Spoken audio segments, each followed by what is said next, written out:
Aku tak biasanya akrab dengan tetanggaku. Hanya ada 3 kamar di lantai apartemenku. Namun aku tak ingat kapan terakhir kali aku berbicara dengan Jude dan Stella. Aku sama sekali tak heran saat mengetahui mereka pindah. Namun aku terkejut. Mereka sama sekali tak memberitahuku tentang hal itu. Tapi sudahlah. Tetangga baruku namanya Ken. Dari sekilas melihat kamar apartemennya, sebagian besar barang-barang milik Jude masih ada di sana. Kurasa mereka meninggalkannya dan menjualnya bersama dengan kamar mereka. Keputusan yang tepat. Aku bayangkan, pasti sangat merepotkan memindahkan furnitur sebanyak itu. Dan satu-satunya barang yang baru yang kulihat adalah sebuah lukisan. Aku melihatnya tersandar di sofa saat aku mengintip ke dalam. Lukisan itu terlihat seperti peta yang kuno, tersusun di atas bagian-bagian yang berbeda, yang sepertinya melambangkan negara-negara. Setelah berpikir sejenak, tak hanya Ken menggunakan sebagian besar perabotan Jude, ia bahkan berpakaian seperti Jude juga. Aneh, bagaimana aku tidak begitu mengenal Jude dan Stella? Kau tahulah, hubungan canggung para tetangga masa kini yang hanya saling menyapa ketika bertemu di lorong.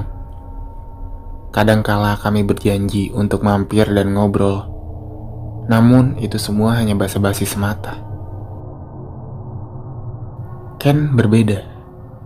Ia datang malam itu juga, namun saat itu aku sedang bersiap-siap untuk keluar. Bahkan, ia datang hampir tiap malam. Karena aku sibuk di luar rumah, selalu saja ada alasan sopan bagiku untuk menolak ajakannya. Pada awalnya, Ken hanya mampir untuk meminjam sesuatu. Dengan senyum lebar di wajahnya, ia akan berdiri di pintuku dan meminjam gunting atau selotip. Ia bahkan meminjam peralatan dapurku. Dari bau masakannya, sepertinya ia menggunakan kompor kecil yang biasa digunakan untuk camping. Mungkin perusahaan gas belum menyambungkan saluran gasnya. Aku kadang menawarkannya untuk menggunakan dapurku, namun ia selalu saja menolak. Benar-benar pria yang sopan. Namun walaupun Ken terlihat baik dan ramah, aku harus mengatakan bahwa ia sedikit keras kepala. Sejak pertengahan minggu lalu, ia datang tiap malam sekali atau 2 kali, kadang bahkan sampai 3 kali. Ia juga mengundangku untuk duduk-duduk di apartemennya. Pertama, ia mengajakku melihat pertandingan olahraga di TV. Namun aku mengatakan kalau aku nanti hanya akan membuatnya bosan. Ia terlihat sedih dan kembali mencobanya beberapa jam kemudian. Hingga aku akhirnya menjadi lelah menolak semua ajakannya.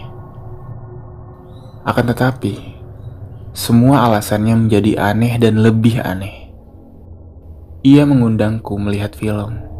Namun aku pikir hal seperti itu terlalu intim untuk seorang kenalan. Kemudian, ia mengajakku memasak bersama. Namun saat itu aku sudah membeli makanan. Dan kalau boleh jujur, aku mulai merasa tak nyaman dengan semua ajakannya. Mungkin karena ia terlihat sangat kesepian dan mencari teman baru di kota. Namun, Ken terdengar seperti orang lokal. Bahkan, ia tampaknya lebih tahu tentang lingkungan ini, lebih daripada orang lain yang tinggal lebih lama dari dia. Aku harus membuat duplikat kunci. Ia menggambarkan jalur menuju toko kunci dalam cara yang tak pernah aku dengar sebelumnya. Tak seperti orang biasa. Belok kiri di sana, belok kanan di sana. Ia menjelaskannya dengan menggambarkan orang-orang yang akan kutemui. Pergilah ke jalan itu, katanya. Dan ketika kamu melihat wajah seorang kasir yang gemuk, beloklah ke kiri. Ketika kamu melewati poster sebuah film dewasa yang membuat setiap laki-laki malu melihatnya, beloklah ke kanan. Tokonya adalah satu-satunya toko dengan 2 orang di belakang kasir. Wanita yang sudah menikah dan pria muda yang tertawa dengan enggan pada setiap leluconnya. Deskripsinya benar-benar membuatku takut. Namun kenyataannya, ketika aku berjalan sepanjang rute tersebut, kata-katanya masih terngiang di kepalaku. Dan aku melihatnya benar-benar terjadi.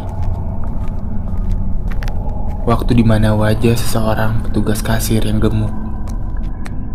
Ada sebuah gang sempit di antara 2 rumah. Jalan pintas yang tak pernah aku perhatikan sebelumnya. Aku bisa melihat bagaimana laki-laki melirik poster film itu. Wajah mereka menjadi sedikit memerah ketimbang biasanya. Dan pemuda itu juga tertawa mendengar lelucon sang wanita. Semuanya sama seperti yang Ken katakan. Apakah manusia benar-benar mudah ditebak? Apakah orang-orang itu selalu melakukan hal tersebut? Apakah orang-orang yang berada di kasir itu selalu berdiri di tempat yang sama?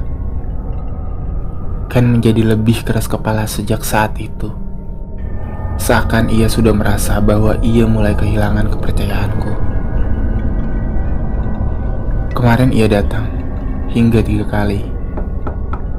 Pertama, ia memintaku datang dan membantunya dengan sesuatu. Namun, aku sedang bersiap-siap mandi. Kemudian aku melupakannya. Kemudian dia datang kembali, meminta apakah aku mau bermain Scrabble. Pertama, aku mengira ia sedang bercanda. Namun kali ini ia memiliki tatapan serius yang aneh. Aku hanya mengatakan bahwa aku sedang menunggu telepon yang penting.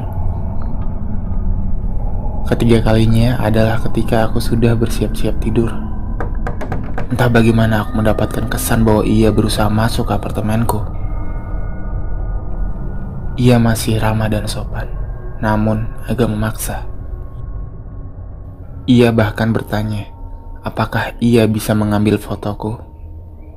Katanya untuk koleksinya. Aku mungkin agak kasar ketika menolaknya. Namun aku hanya terlalu aneh untuk berurusan dengan seorang tetangga yang aneh. Terakhir kali dia datang adalah hari ini. Hanya beberapa menit setelah aku sampai di rumah. Aku sedang memasak, jadi aku tak terlalu yakin mendengar suara ketukan di pintu. Aku kemudian mendengarnya dengan jelas ketika ia mulai menggedornya. Ia memanggil namaku. Ia terdengar panik dan marah saat itu. Aku tak begitu mendengar dengan jelas apa yang ia katakan, dan aku juga tak mengingatnya. Namun, beberapa kata terus terpatri di dalam ingatanku. Ayolah, kamu harus membantuku menyelesaikannya. Aku hanya butuh satu lagi. Ayolah, aku tahu kau di dalam. Aku tak yakin mengapa aku tak membukakannya pintu saat itu. Namun aku merasa itu adalah keputusan yang tepat. Kumohon, aku benar-benar membutuhkanmu. Kau harus membantuku. Tak banyak yang memiliki warna yang tepat sepertimu. Dengan setiap kalimat terucap, ia menjadi semakin marah. Aku tak punya banyak waktu. Kamu harus membantuku, tak peduli kau mau atau tidak. Dan tepat saat aku hendak memanggil polisi, aku mendengar bunyi sirine.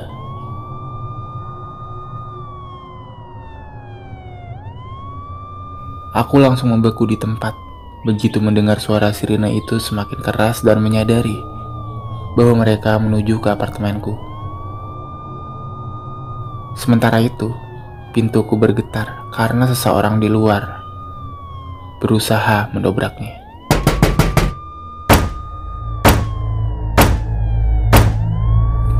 Kemudian aku mendengar teriakan di luar pintu.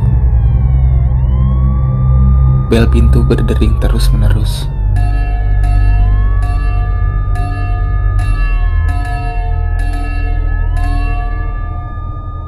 Selanjutnya, aku mendengar teriakan tepat di depan pintuku.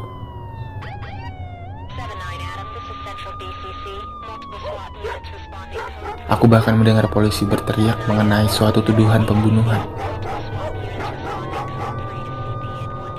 Aku tak begitu mengerti apa yang mereka bicarakan, namun ia mulai berbicara tentang potongan-potongan. Potongan kulit. Sebuah peta. Kataku pada diriku sendiri, itu hanya sebuah peta.